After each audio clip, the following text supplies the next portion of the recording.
জাতীয় নেতৃবৃন্দের মধ্যে বাংলাদেশ জাতীয়তাবাদী দলের স্থায়ী কমিটির সদস্য সাবেক মন্ত্রী আমির খসরু মাহমুদ চৌধুরী, বিএনপি চেয়ারপারসনের উপদেষ্টা আলাল ভাই সহ অনেক রাজনৈতিক দলের প্রিয় নেতৃবৃন্দ সাংবাদিক বন্ধুরা এখানে আছেন, আমি সকলকে আন্তরিকভাবে শুভেচ্ছা জানাচ্ছি। আসলে প্রতিষ্ঠা বার্ষিকী অনুষ্ঠান খুব একটা আলোচনা, কোনো বিষয়ভিত্তিক বক্তব্য, কোনো এজেন্ডা, কোনো সাবজেক্ট নয়, শুভেচ্ছা জানাবার একটা আনুষ্ঠানিক কথাবার্তা। প্রত্যেকেরই রাজনৈতিক কর্মী হিসেবে আমাদের প্রতিদিনের যে ব্যস্ততম শিডিউল, সে কারণে আমিও খানিকটা ক্রমধারা লঙ্ঘন করে আগেই শুভেচ্ছা জানাবার জন্য অনুরোধ করেছিলাম। সুযোগ পেতে সে সুযোগ দেওয়ার জন্য আমি কৃতজ্ঞতা জানাচ্ছি। আমার প্রথম কথা হলো, যেটা আমি শুরুতেই বলেছি, দেশের মানুষ জানে গণ অধিকার পরিষদ ছাত্র সমাজের মধ্য দিয়েই প্রতিষ্ঠিত হয় একটি রাজনৈতিক দল, এবং এই দলের যিনি সভাপতি, এদেশের মানুষ জানে সে অধিকার আদায় করতে গিয়ে ছাত্র জীবন থেকেই তার উপরে যে নিষ্ঠুর নির্যাতন চলেছে অস্বাভাবিক।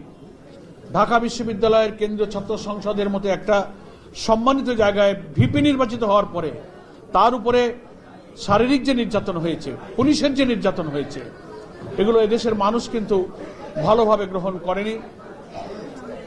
দেশবাসীর সহানুভূতি নুরুল হক নূরের প্রতি এসেছে। পুলিশ তার উপরে নির্যাতন করেছে। জুলাই গণ অভ্যুত্থানের এই আন্দোলনের সময় এদেশের অনেক জাতীয় নেতৃবৃন্দের সামনে আমার যারা বসে আছেন, আমির খসরু মাহমুদ চৌধুরী ভাই সহ আমি নিজে, নুরুল হক নূর, আমরা একই জায়গায় একই জেলে আমরা রিমান্ডে ছিলাম। সেসব ভয়াবহ নিষ্ঠুর নির্যাতনের যেসব দৃশ্য আমরা চোখে দেখেছি, নুরুর শারীরিক যে অসুস্থতা, যে অবস্থা, তা দেখলে আসলে ধৈর্য ধরা খুব কঠিন। ফ্যাসিবাদী কর্তৃত্ববাদী শাসকের পেটোয়া পুলিশ বাহিনী যে শিক্ষিত ছাত্র সমাজের এই বরেণ্য নেতৃত্বের উপরে এইভাবে নির্যাতন চালাতে পারে, এটা সভ্যতার একটি বিপর্যয় বলে আমি মনে করি। তারপর ফ্যাসিবাদের বিদায়ের জন্য আমরা যে লড়াই করলাম, আমরা ভেবেছিলাম একটি জাতীয় নির্বাচনের মধ্য দিয়ে জনগণের নির্বাচিত প্রতিনিধির হাতে ক্ষমতা হস্তান্তর হলে একটা নতুন বাংলাদেশের স্বপ্ন আমাদের পূরণ হবে, সুশাসন পাবো, বাধাহীন পরিবেশে, গণতান্ত্রিক পরিবেশে রাজনৈতিক দল, সাংবাদিকরা তার মত প্রকাশের সুযোগ পাবে, রাজনীতি করার সুযোগ পাবে, ছাত্র সংগঠন অবাধ বাধাহীন পরিবেশে গণতান্ত্রিক পরিবেশ তারা ভোগ করবে। কিন্তু বিস্ময়ের ব্যাপার, অতি সম্প্রতি এই নুরুল হক নূরের উপরে আবার কিভাবে ফ্যাসিবাদ মুক্ত একটা সমাজে আবার যে নির্যাতন করা হয়েছে, সেটা জাতি বিস্মিত হয়েছে, স্তম্ভিত হয়েছে। সে অসুস্থ, তার চলাফেরা হাঁটতে দেখলেই বোঝা যায় যে স্বাভাবিক সে নয়। দেশের বাইরে সে চিকিৎসা নিয়ে এসেছে।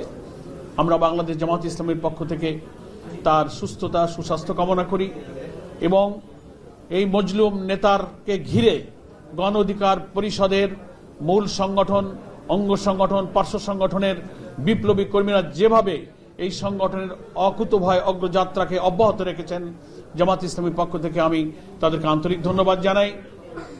এবং সামনে জাতীয় নির্বাচনের যে অভিযাত্রা শুরু হয়েছে,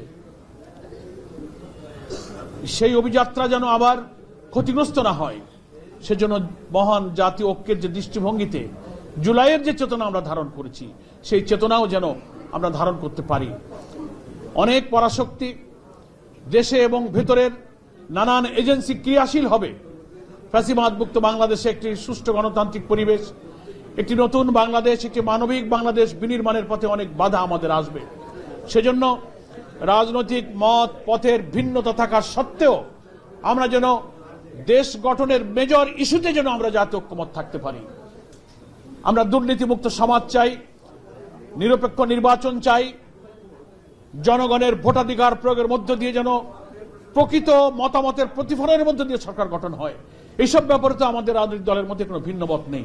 অনেক ন্যাশনাল ইস্যুতে আমরা ঐক্যমত্য থাকলে আশা করি দেশ গঠনে আমাদের পরাশক্তি এবং অভ্যন্তরীণ শক্তি প্রতিবন্ধক হতে পারবে না।